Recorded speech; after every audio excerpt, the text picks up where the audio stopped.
Dan ternyata ketika dia melihat ke atas, Rek, ada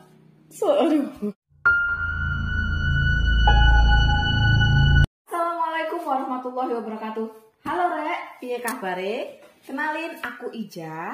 Mulai malam ini dan malam-malam selanjutnya, aku akan menemani kalian dengan berbagi kisah-kisah horor, misteri, dan kisah-kisah menarik lainnya yang terjadi di sekitar kita. Nah, Rek, sebelum aku mulai, bantu aku dan dukung aku dengan cara like channel ini, subscribe, dan share serta komen ya, Rek. Kisah ini berasal dari wilayah Ponorogo, Jawa Timur. Kisah ini dikirimkan oleh Mas Panji. Untuk Mas Panji, saya ucapkan terima kasih karena sudah berbagi kisah ini. Mas Panji ini adalah salah satu murid di pondok pesantren tersebut. Beliau ini mempunyai teman bernama Mas Doni dan Mas Wawan. Nah, Rek, untuk setting situasi tahunnya ini terjadi sekitar 1980-an. Untuk wilayah tersebut itu belum ada aliran listriknya ya, Rek ya. Nah, untuk pondok pesantrennya itu terbuat dari atapnya itu terbuat dari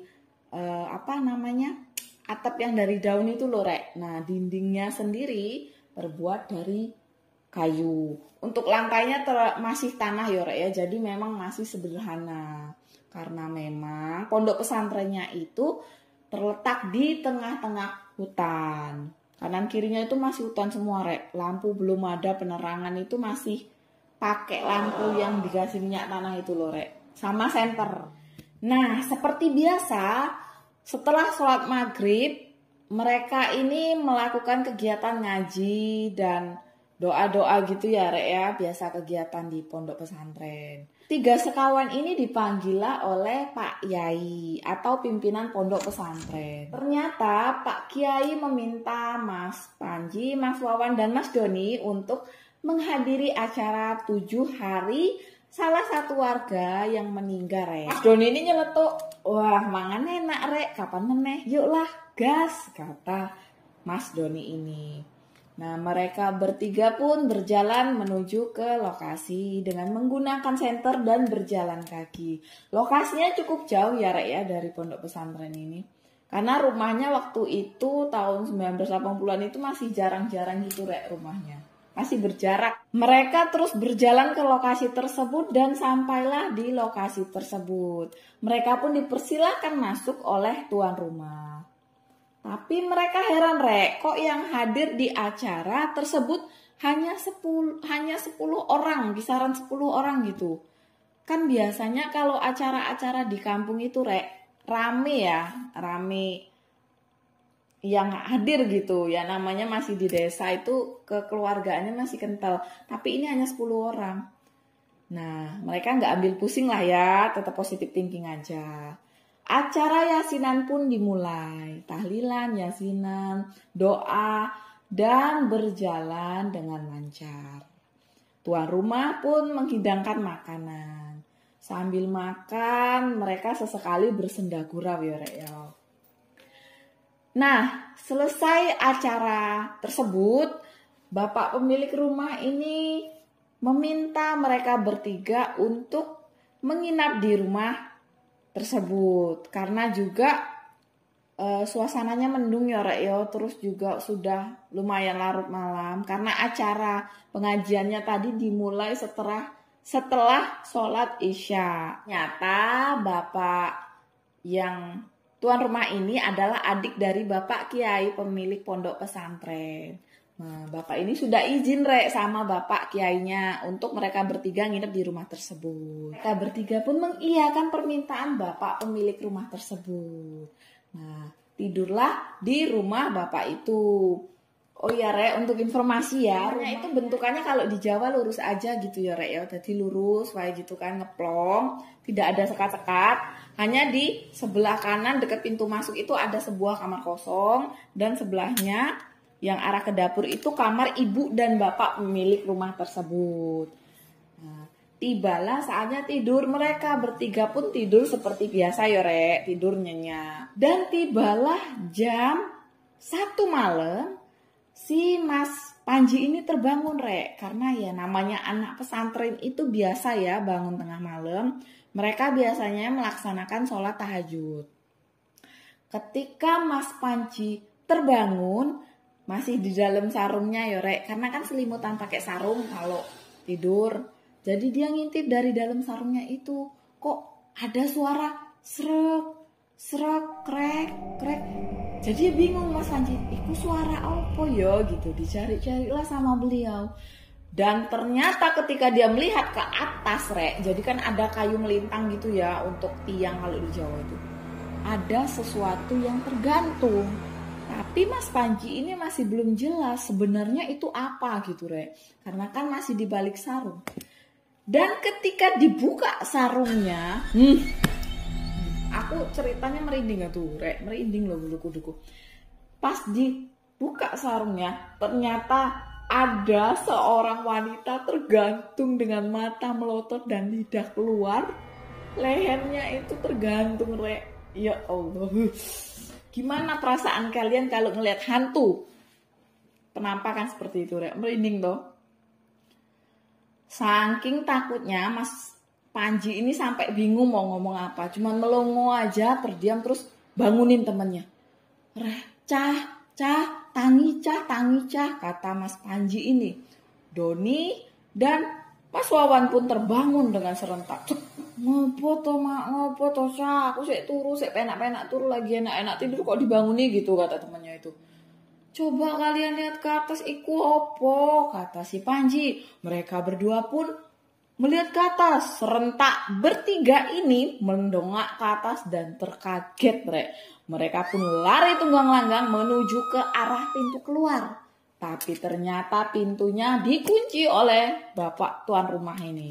Mereka pun lari ke kamar belakang dan menggedor-gedor. Pak, tolong Pak, kata mereka. Dan Mas Panji pun menanyakan kepada bapak ini, Pak, nyuwun sewu Pak, sepurani yo Pak, minta maaf ya Pak sebelumnya. Sebenarnya anak bapak ini meninggal karena apa toh? Katanya. Terus bapak dengan berat hati pun menjawab pertanyaan Mas Panji. Jadi dek, sebenarnya anakku ini meninggal karena gantung diri. Kaget kan kalian? Aku juga kaget. Jadi ternyata Rek, anak bapak ini meninggal karena gantung diri dan dalam kondisi hamil. Jadi anak bapak ini dihamili oleh pacarnya. Tapi pacarnya pergi dan tidak bertanggung jawab.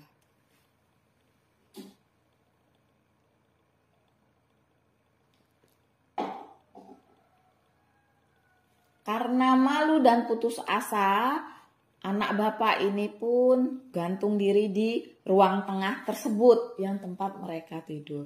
Bayangilah Rek, tidur di bawah tempat gantung diri itu gimana perasaan kalian? Lalu mereka pun pamit pergi, saking takutnya mereka ketinggalan Rek. Sentre itu ketinggalan, jadi lari bertiga pulang saling berdempetan gitu kan, saling merangkul jalan di kegelapan malam dan mendungnya awan. Angin terus bertiup semilir di saat mereka pulang. Gelap itu Rek, karena kan lampu jalan belum ada. Lampu stongkring itu pun hanya beberapa di rumah warga. Senter lupa bawa. Mereka pulang itu sekitar jam 2 malam Rek ya, jam 2.30 malam lah gitu. Nah, saat mereka sibuk berjalan pulang itu Rek, dengan kondisi masih ketakutan tadi yo, mereka mendengar dari arah depan tikungan jalan itu. Jadi jalannya itu tanah ya. Jadi ada simpang nikung gitu ke kanan Rek.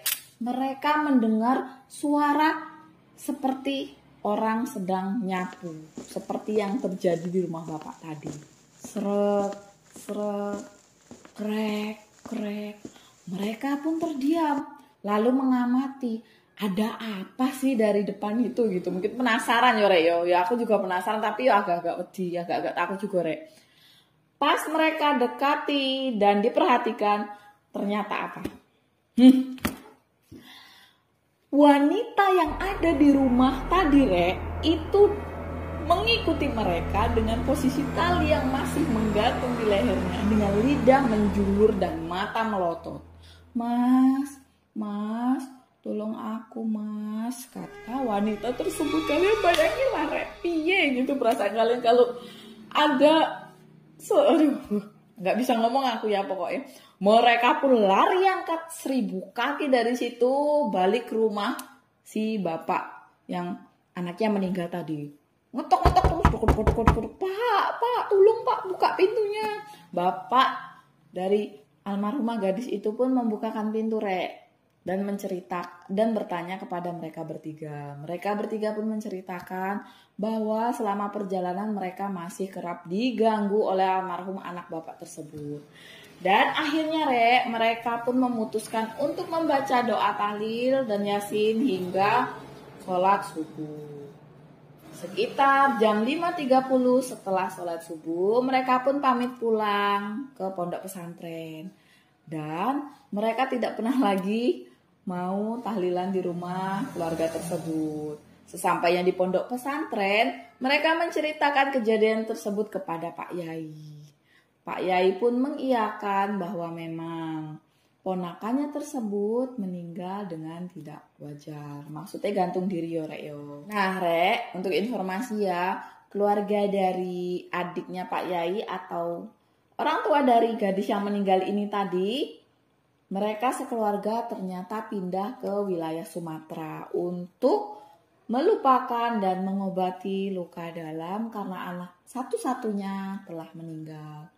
Nah rek, untuk jadi pelajaran ya, dimanapun kita berada, ingat selalu Allah. Kita harus senantiasa ingat Allah dan selalu berdoa. Jangan lupa ibadah ya rek, sesuai kepercayaan dan agama masing-masing. Nah, kalian juga harus menjaga pergaulan supaya tidak terjadi hal-hal yang tidak diinginkan seperti yang terjadi pada gadis ini. Sehingga bunuh diri. Karena bunuh diri itu sangat dibenci Allah Subhanahu wa Ta'ala dan termasuk perbuatan dosa yang sulit diampuni. Kisah nyata tadi kalian boleh percaya atau tidak ya rek, karena kita memiliki kepercayaan dan pendapat masing-masing. Tapi tetap kita harus menghargai budaya di wilayah masing-masing. Karena kan setiap wilayah itu memiliki budaya yang berbeda ya rek. Kisah horor yang berbeda dan kisah mistis yang berbeda. Nah rek, sekian dulu kisah malam ini ya. Aku harap kalian suka dengan kisah yang aku sampaikan. Aku mohon maaf kalau ada kata-kata atau kehilapan yang aku sampaikan tadi. Nah, sampai jumpa dulu ya Rek. Wassalamualaikum warahmatullahi wabarakatuh.